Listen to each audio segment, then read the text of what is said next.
Hello everyone and welcome to another exciting episode of Cooking with Catarina, where we only cook with beer. Today it is the second episode of our lockdown edition by Chris. Our chef has been making his own episodes, which are obviously much more complicated dishes, but I'm here again for you simple folk who like things that are easy and very nice to make with beer. So today I am going to make New York style bagels. Now, if you don't know what a bagel is, you have been missing out your whole life, because this is probably the best thing you can buy in New York for the morning breakfast. But the great thing about a bagel is you can also use it for lunch, because it's basically bread that looks like a donut that tastes absolutely delicious, and you can put in there meats or eggs and ham and cheese and whatever you want to put inside that bagel. Today I'm just going to make a nice sandwich out of a bagel, but the more important part is getting the recipe right so that you have delicious, awesome bagels whenever you want to cook them. And it's really easy, requires very few ingredients and very little skill. So I'm going to show you how to make that now. And of course, we will be using Sierra Blanca beer, because it is a very nice beer to add a lot of flavor to an already awesome recipe. So, see you in a minute.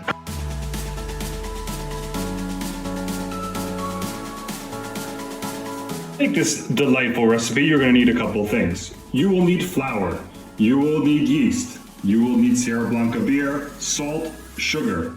You will also need a little bit of olive oil. With that, you can make a bagel, but of course a bagel is never a bagel without a bunch of toppings. So I would recommend things like sesame seed, salt, garlic, things like that. But we'll get to that later. To make the dough, this is all you're gonna need. That's it. And if you made my pizza recipe, you probably already have some. Okay, so step one, we're gonna take the beer. We are gonna pour it into the mixing bowl. We're gonna use probably the entire beer on this recipe, but we will see. Next step, we have a packet of yeast, and we're gonna use more than half the packet, about 3/4 of the packet, and we wanna get all of that into the beer. And then we're gonna put a little bit of sugar in there, and we're gonna wait for 10 minutes. So, now that that's done, a little bit of sugar. Of course, I only use brown sugar because it's more healthy and better for you and tastes good. There you go, about that much sugar will do it. And now we wait. See you in 5 minutes. Okay, we are back. And as you can see, our beer should look familiar like it did from the pizza video. A little bit of foam on top, but not going crazy. Now, remember, you want to use a warm beer. The only time in your life you will ever want a warm beer is now, when you're gonna make these type of recipes. Otherwise, I suggest drinking beer cold. Okay, so next step in this process is after you get the flour in a mixing bowl, you're gonna take all this beer and you're gonna pour it in. And then I bet you know what's gonna happen next. Yes, that's right. We are going to mix all of that up. But first, we need a little bit of salt. So I'm gonna mix all that up, and I'm not gonna bore you and make you watch me mixing this endlessly. Okay, as you can see, we have a nice dough in the mixing bowl, and all we're gonna do now is cover it with a towel. Yep, so you just take a nice towel, hand towel, whatever. Cover the bowl, let it sit for 2 hours. And you don't need to put it in the fridge or anything like that. Just leave it out on the counter. As long as it's relatively warm, in 2 hours, you'll be ready for the next step. Okay, so as you can see, the dough is done, and I shaped the dough into little donuts here. So basically, it's pretty easy to do. You just roll out the dough, make 5 slices or 6 slices, wherever you want, and you just roll them into balls and put your finger through, and then you got yourself a donut, or a bagel rather, in this case. So you might want to take a little time to get them looking, nice, if you care about that type of thing. Try to get them as uniform and nice as possible, which I'll do when I put the camera down. So after this is done and you're happy with the way they look, you're gonna take a damp towel and just place that over them, okay? So like paper towel or kitchen roll, you're just gonna make it damp, you're gonna place that on top, you're gonna leave it for 10 minutes, and then you're gonna boil water and preheat your oven to 220, and then we will go to the next step, which is very interesting. So the bagels are ready to go. They've been waiting 10 minutes with the paper towel on top. Now I have an egg bath, and I have a tray with a piece of tin foil that has been oiled, and I have some boiling water, okay? So the first step now is to take these bagels and put them inside the boiling water.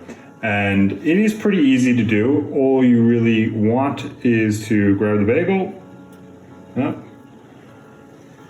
and place it in the water. Now, when that bagel starts to float, you want it to stay on top cooking for about 2 minutes, okay?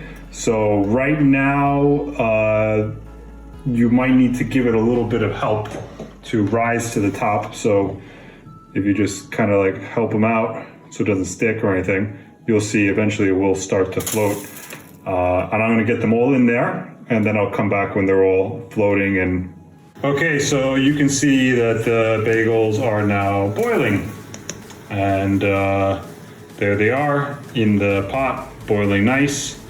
And I'm going to now take these out, and you will see the next step. Okay, so the next step here is just an egg bath. You're gonna put the bagel in the egg and then put it onto your baking board. So I'm gonna do that. Just real simple like this. And then when you're done that, you can put whatever toppings you want to put on it. So I have 2 more bagels to finish, but what I use is, well, I get this from America. It's called Everything But the Bagel. And it's just a seasoning that you could use to put on the bagel itself. But as many of you don't have access to these type of things in Spain, what you could do is just take a shaker, put garlic, dried onion, sesame seeds, salt, maybe some poppy seeds, and then you'll get a really nice topping for the bagel. So what I do now is I'm just gonna go and get the bagel nice and coated with this.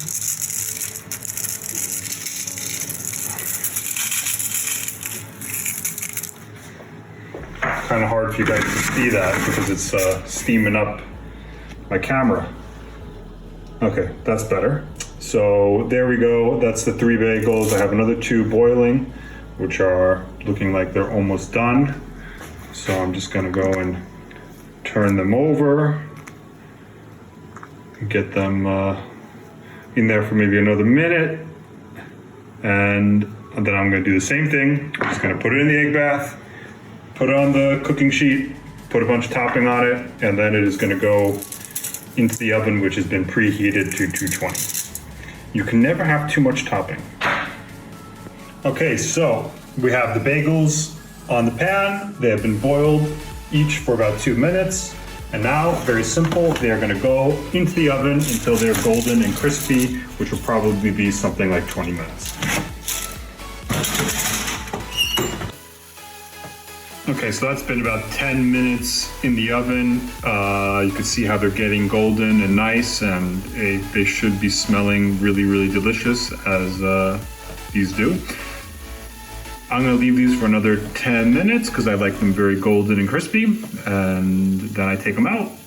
We will see the final result soon. Well, that is more or less your final result, and I'm gonna make a sandwich, and you will see how it looks when it's all done on your plate. Okay, so now is the easy part, making a nice sandwich. So here I have some nice smoked ham. I'm gonna put a little bit of Spanish cheese on there.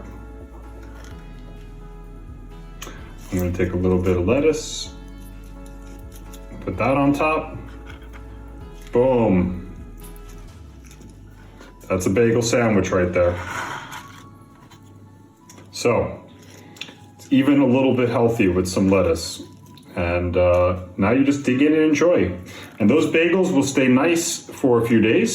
So all you need to do to keep them tasting good is, if you want, you can freeze them and just toast them.